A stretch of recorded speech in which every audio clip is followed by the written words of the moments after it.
Hello, this is Jim Szymanski, Communications Director for the Washington Retail Association, and our guest today is Representative Mike Steele from Wenatchee. Mike, thanks for being here. We appreciate it. Thank you, Jim.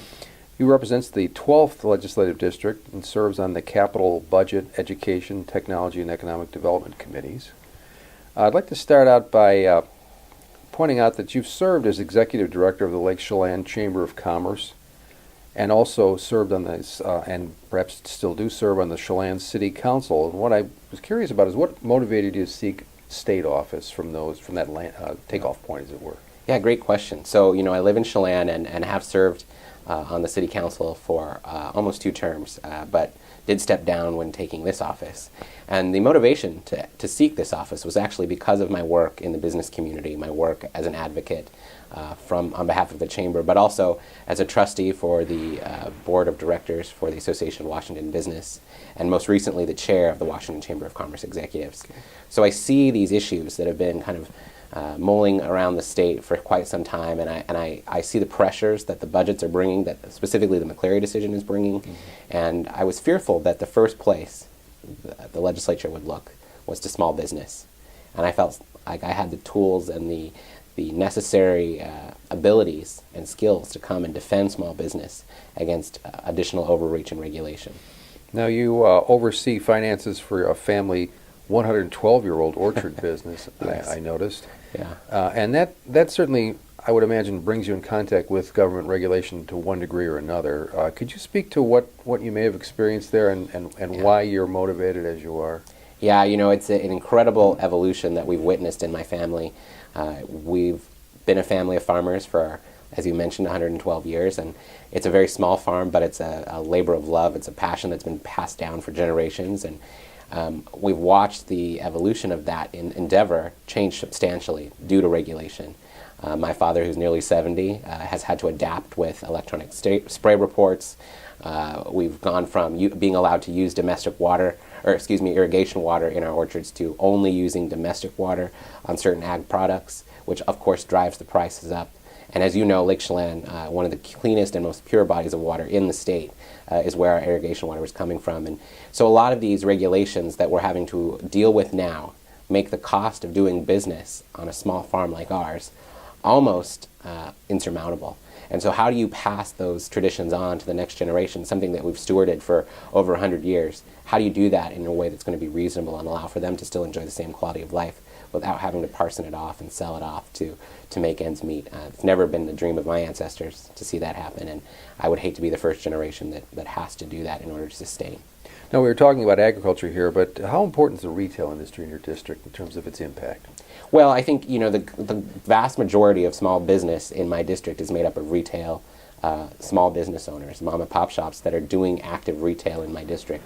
It's vital to the economy. They're the employers.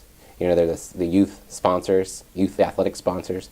They're buying the ads in the yearbooks. They're the school boosters.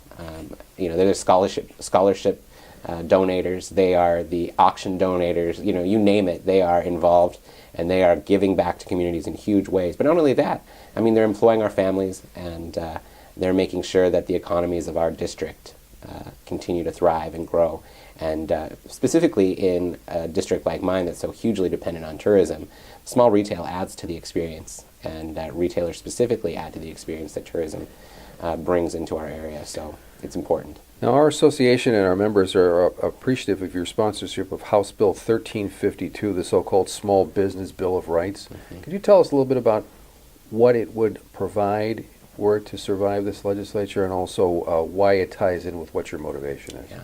Well, it would basically direct the Attorney General to look for ways to make it easier on small business to conduct business. So when you're thinking about a regulation, when you're looking at regulations, that legislation would help with efficiencies, so that those efficiencies can be passed on to those small businesses that are struggling. We're trying to, in my mind, I came here to try and lessen the burden, reduce the regulation, look for ways to make these small businesses more profitable, because as I just mentioned, they're what's providing the backbone of these communities, and the more profitable they are, the more people they're going to employ, the more jobs they're going to create, and the more philanthropic they're going to be. And so I think it's a win-win situation. Obviously, as sales tax go up and the state's portion of that sales tax is realized, it's a win-win for everybody involved. So that's a big motivation. You're also supporting another bill that we're watching closely, House Bill 1343, that would increase tax credits for the Main Street program. Really, it seems to be a business development tool, if you will. Could you talk a little bit about what it would provide if it were approved?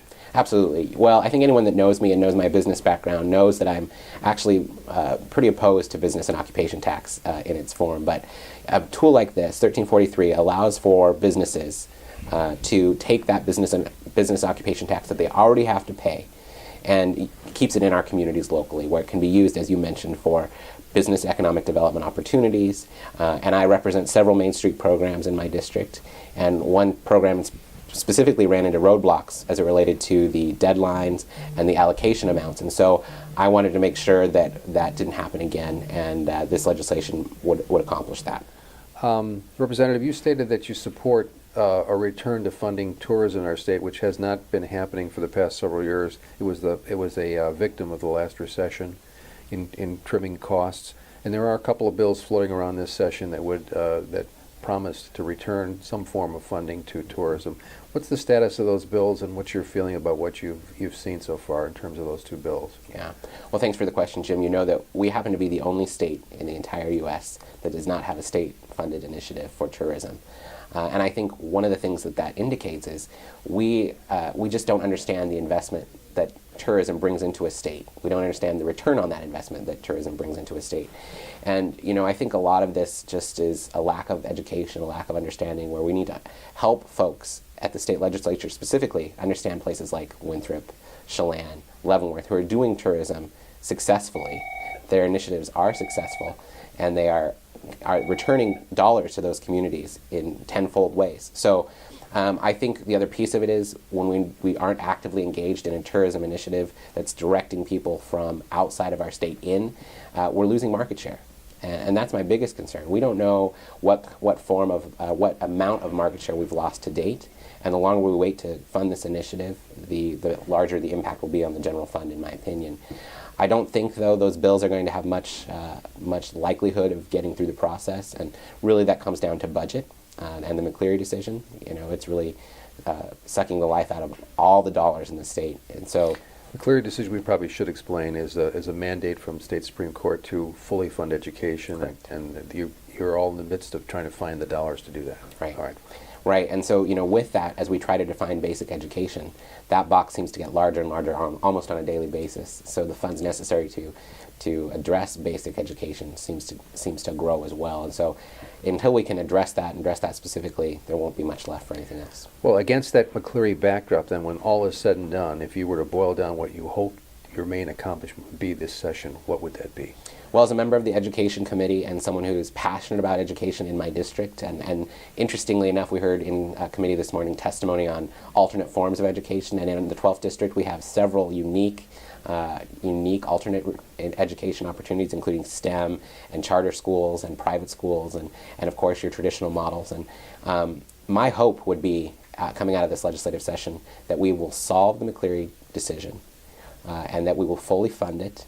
And that debate will be behind us, so that as we come to the legislature in future bienniums, we can do more work in other areas. What's the best way for viewers or your constituents to get in touch with you? Absolutely. You can call my office here in Olympia, 360-782-7832. Excuse me, that's 360-786-7832. Or you can email me. We were really good about responding to email, so it's mike.steele@ledge.wa.gov. Thank you, Representative, for being with us today. I appreciate that. Thanks, Jim.